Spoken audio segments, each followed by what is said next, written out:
Hello guys, আসসালামু আলাইকুম। IDM এর যে নোটিফিকেশনটা আসে সেটা দূর করতে গেলে যা যা করতে হবে তাই আমি দেখাচ্ছি আজকে। প্রথমে যে কাজটি করতে হবে সেটা হচ্ছে আপনাদেরকে এখানে লেখা আছে দেখুন, লোকাল ডিস্ক প্রোগ্রাম ফাইলস, দেন ইন্টারনেট ডাউনলোড ম্যানেজারে যেতে হবে। সেখানে গিয়ে এই ফাইলটা দেখতে পাচ্ছেন আইডিএম, এখানে আমি সব লিখে দেবো ডিসক্রিপশনে। এই ফাইলটাকে আপনার এখান থেকে কপি করতে হবে। জাস্ট ওই ফাইলের নামটা কপি করতে হবে।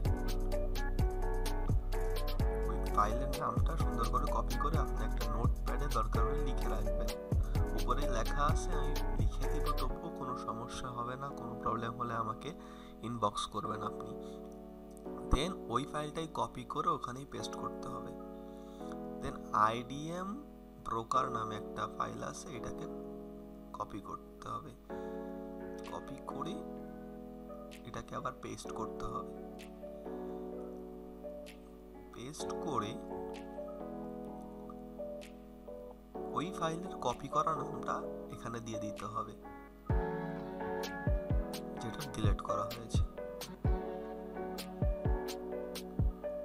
দেন আইডিএম এর আর এক্সটেনশন আসবে না। এই কাজটি আপনারা পারলে নেট বন্ধ করে করবেন। ধন্যবাদ, সাবস্ক্রাইব করে পাশে থাকুন। আল্লাহ হাফিজ।